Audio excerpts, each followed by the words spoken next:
2014 Educator of the Year, Debbie Hough. Debbie Hough, her pastor, will be offering the introduction to Debbie.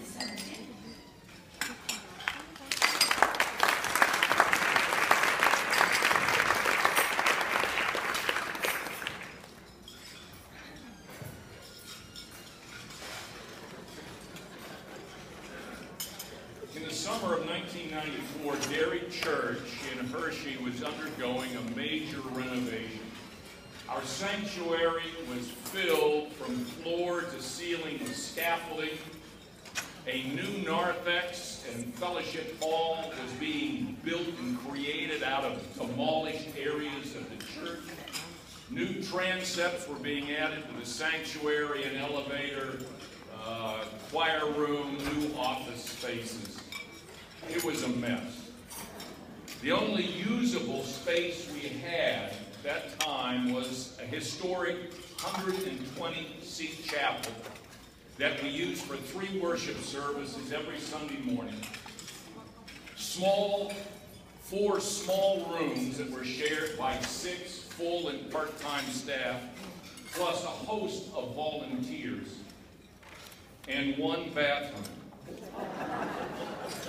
Located, ironically, Harry Potter style, underneath the concrete steps running from the chapel to the lower regions of the church.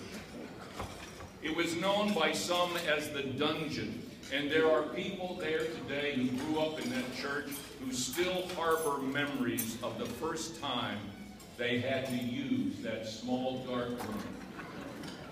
2 steps down into it. 1 stall, 1 sink, 1 faucet, cold only, no windows, and 1 bare light bulb in the ceiling. More importantly, in the summer of 1994, we were also looking for a church educator. Hershey was the location of the Penn State Medical Center. We had a raft of new people moving into that community from the world over. Many young families, young people, as I was once young also at that time. We needed a good educator. We needed someone who knew how to put together a Christian education program for all ages. More importantly, someone who had the skill to lead the people of that church to create a new educational program. We needed someone with grace, with humor, oh, please, humor. Someone who was bright. Someone with some theological and biblical smarts. Oh, what a gift that would be. You see, we wanted it all. But where were we going to find that sort of person? By God's grace, I remembered a friend who had resigned the previous year as church educator at Pine Street. She was seeking an MDiv at Princeton, hoping, and her goal was to be ordained to the gospel ministry. I called her, explained our situation. I need help. We got to find some people here. She said, you know, I know there's someone else here who is a church educator in the MDiv program, but I understand that she's not interested in seeking ordination to the gospel ministry. As a matter of fact, Dick, I think she was in Houston. I said, really? What's her name? She said, Debbie Hough. I said, I know Debbie. She was at St. Philip's, across Houston from where I was. She worked with Bill Forbes. They had this phenomenal Paschal Vigil program that energized the whole church. I said, oh man, do you have her phone number? I'd like to call her. She said, well, yeah, I do have the number, but you may be too late. Don't tell me too late. Yeah, I've heard that she is interested in starting a library science master's program that coming September. Well, I called Debbie, had to leave a message, left my name, as many people who knew me and liked me as I could. I thought she'd be checking out. Gave her every name I had. Said I'm in Hershey. We got chocolate. Can you call me? Please. By golly, she did call. I'm sure she did the checking, but she called. And I told her the story. I told all the potential in this church. We all do that. I needed help desperately. We got more chocolate. We're not that far away from Hershey or from Princeton. Will you at least come and take a look? I mean, even if this isn't for you, maybe you know some people. I've got to start knocking on doors. Well, she came. She showed up maybe the next week. I'm unsure of the gap, but she showed up.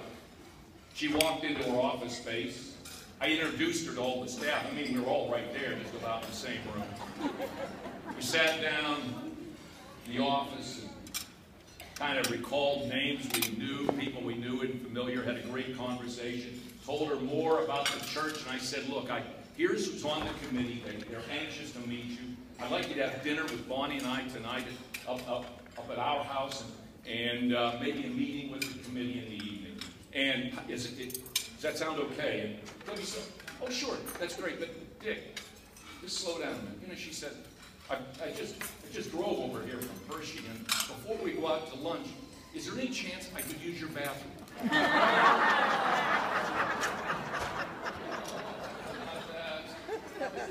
I think my head was pounding with not the dungeon. I didn't say, are you sure? No. I didn't know what else to do. I took her to the top of the stairwell. I handed her a flashlight. You won't believe this. The power to that room was turned off the beginning of the week. I gave her a construction hard hat. We were required to wear them anytime we left the office space. I pointed down the stairwell, and off she went. I didn't know she'd come back. I didn't know she'd just get her car and drive back to Houston or to Princeton, but she came back. And for the past 20 years now, Debbie Hough has given Derry Church all it wanted, all it dreamed, and then some. She had the skill to help people in our church put together a sound, confident, challenging church education program for children and for teenagers and for adults. She led us in building a playground for children out in the front of our church with a 50-foot, 20-foot high ark. An ark? And Debbie said, why not? Well, I've learned to trust why not over the years. I still have no good answers to that question. Why not? Why not? A weekly education classes for young children that she teaches about worship education. She treasures that class, and she has helped more than a generation of young children learn the steps, the dance steps and the dance words of worship weekly. A church library moved to one of the entrances to the church in the lobby. In the lobby? Why not? Why not? Why not? We are readers at Derry. Yes, we are. A faith-based child care program led its staffing, led its creation, a team of teachers, a director, inspired a busload of our members to follow her down to the Gulf Coast where she first served in ministry to help rebuild towns after Katrina. Developed themes and initial drawings for stained glass windows around our sanctuary that not only told the New Testament and Old Testament stories so they could be taught to children and adults, but also managed to include a Reese's cup and the X-ray of a hand in corners of a couple of those windows, and they looked perfect. Why not? Huh? Why not? And she continues to bring professors and theologians and religious thinkers to inspire and challenge all of us at Derry to think the faith. Debbie has helped us, and I know she has helped the leaders of our presbytery, our synod. I know she has helped many of you here today, her colleagues across this country, in helping us see Christian implications in everything. From Harry Potter to the Da Vinci Code to art, to the Sons of Pioneers, even maybe to Larry Bird and auctions and paper dolls and all of those joys she brings into her life. Debbie, your committed leadership in our Presbyterian Synod and across this country has helped construct a culture of thinking and of giving support at Derry for the work of Presbyterians all around this world. You have constructed. I'm sorry. I almost forgot. Debbie, could you come up here?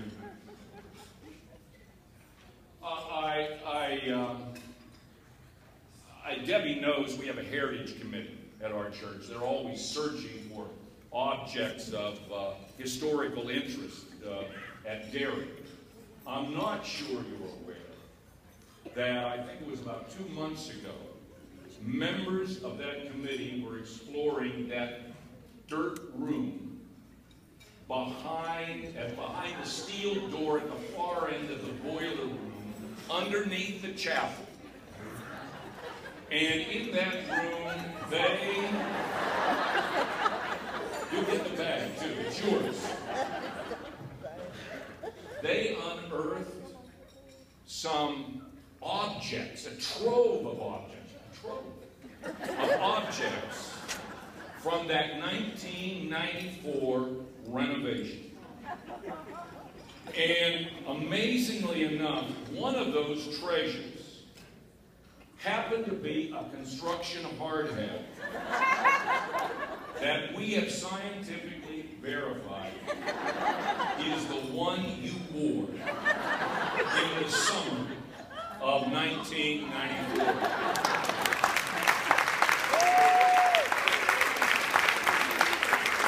It was a mess. I'll tell you, we want to personalize with Debbie, director, and appropriately, Christians under construction. That's what you have been about. And also, I've included Teresa told me, Teresa's our church secretary, you folks know, they know everything. Teresa told me that in many companies, when someone who's worked in construction has been honored in some way, they are given a hat like this, and also some appropriate pens so that maybe people who know you might be able to sign that as a special remembrance for this day. I'll keep the hat and the bag while you speak. And I've also been asked to present you with this, I've been entrusted to present you this gift from your colleagues here at APCE for your fine work. Debbie.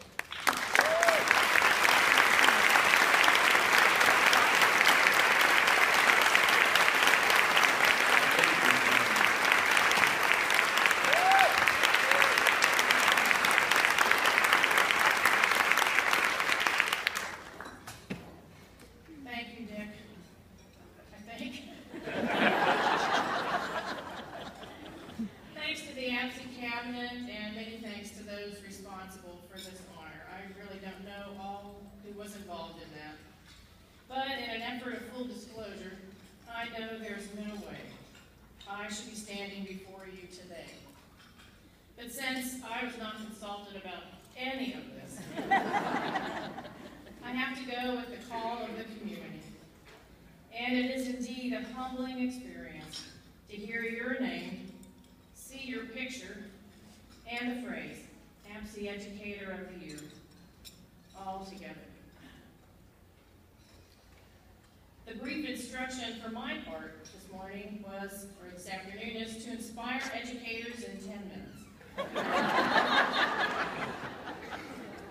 I have trouble inspiring myself most days. So I would like to tweak that a little bit to encourage and challenge. And since I have no idea how long this is, I'm maybe pushing 15 minutes here. My goal is to get you out of here by 1. So, where to begin? It was the best of times, it was the worst of times. Charles Dickens' famous line was my first thought. And this could easily be said of our changing professional ministry, since most of us, maybe somebody actually in here, knows someone who is experiencing the worst of times, while other of us, maybe fewer in numbers, are still having best times. Look around. This is one of our smallest APCE gatherings in years. Who is missing and why? These are serious questions for us to ponder. Well, if I don't start that way, my next thought was, I dreamt I went to Manderley again. That's from my favorite Gothic novel, Rebecca, by Daphne du Maurier. And many of us, if we are honest, dream once in a while of returning to the churches and organizations we knew when we started this educational adventure. But the truth is, they are not coming back. And it's not just the church. In my denomination, presbyteries, synods, resource centers, and seminaries alike are all undergoing profound transformations. APCE too. We all need encouraging. And then, I remembered this little paperback book, sitting patiently on my shelf for nearly 30 years, always being reformed. The Future of Church Education, edited by John C. Purdy. On the back cover, it states, what church education should be like for the Reformed tradition in the years leading into the 21st century is the focus of this timely book. Well, here we are, in 2014, well into the 21st century. Each chapter in the book was written on a different topic by a leading educator of the day, including Ed Dowey, Jack Stotts, Frida Gardner, Cam Wyckoff, Jocelyn Hill, and others, names we remember. Jack Purdy himself closes his introduction to the book with these words. If we educators reconstruct, reshape, reform our ministry in such a way as to be faithful, both to the present and to our past, we can face the 21st century with a good conscience, in whatever form it greets us. Strong words were used then to describe our task now. How? To reconstruct, reshape, reform. And if I were daring, I might add to the list, reimagine our educational ministry. These are all words to describe change. Change was an accepted given for the authors as they looked to the future. But the final shape for the educational ministry outcome was not described. What shape or shapes might we educators living and serving in the 21st century consider that could provide us a good conscience as we deal with these profound changes? This is the challenge for us. I know I have shaped my present educational ministry on my past experience that I gained at my home church. A rural, one-room building, congregation of 60-plus members in its heyday in the southwest corner of Pennsylvania's poorest county. This church was not very imposing compared to the 4 large congregations I have been privileged to serve professionally. But those folks in that little church taught me how to do ministry. They taught me how to worship, which was regular, weekly, something not negotiable in our family. They taught me how to sing. I know the long-term influence of congregational singing and of the importance of good theology in our hymns. They taught me how to pray and expected that I could even do it aloud if needed. They taught me how to study the Bible and not be afraid when we disagreed on its interpretation. They taught me how to think about my faith and gave me the freedom to ask questions and not be alarmed by mystery. They also encouraged me to use any and all of my gifts by allowing me to teach and choose curriculum, direct vacation Bible schools, and lead in ecumenical Sunday school rallies and other events. Another important lesson they taught me was how to govern by electing me as a ruling elder. Yes, I have been doing this so long that the language has come back. This congregation taught me important lessons on service, mission, stewardship, recreation, and table fellowship. It was a crucible of ministry best practices.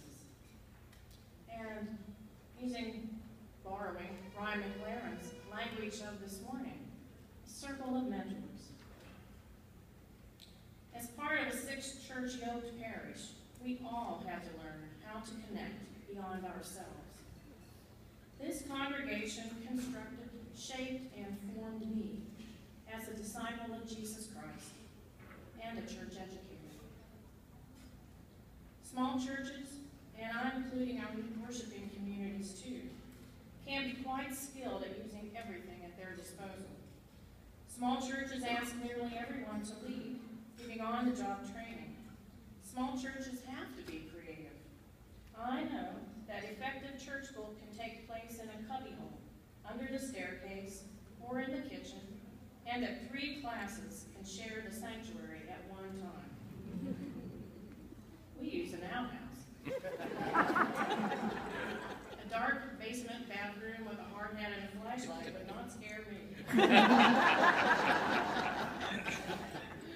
Small churches always have the option to do more with less, if they will take it. Large churches have the luxury of doing more with more for a long, long time. But it appears to me that in this 21st century, we all, large and small, need to struggle with the option to do more with less. More with less feels like a countercultural idea in the 21st century, and it may feel counter-church to those of us not as familiar with small churches. But recent experiences tell me many of us are being called to do more ministry with less funds. Less funds, less people, less staff, less resources, and yet we are certainly not called to do this ministry with less enthusiasm, creativity, skill, imagination, or love. In Frida Gardner's chapter, she poses a question. How then do we individually and as denominations dare to say what will be so in the future? Her answer was true then and is now. We dare to face the future because we still worship and serve the same creating and redeeming God of our past, of our present. So we can, with confidence, read the future in any form it might lead us, because our God will never be less. When I entered this field back in 1979, I had a choice of positions to look at and to choose from. There were at least 7 jobs for every educator. We were in high demand. Those days are gone. We can't go back to Manderley again. Making a living doing what I felt called to do was and still is a privilege that not many are afforded today, and perhaps even less will be in the future. We all know that positions are being terminated and retiring educators are not replaced. Full-time positions are reduced to part-time, and funds for continuing education are dwindling, if not gone altogether. It is a more with less educational ministry form which greets us. But I believe with all my being that if the church and its organizations of the present and the future need little else, they do and they will need education. Who will teach others the stories of Jesus, teach people to worship, to sing, to study, to think, to question. Who will show all ages how to serve, give, play, and eat at table fellowship. Who will do this? Educators will. Whether as professionals serving in churches or as members volunteering their service, whether we're ordained or we're lay, God will need educators to be as creative, flexible, and efficient to educate God's people as my small church was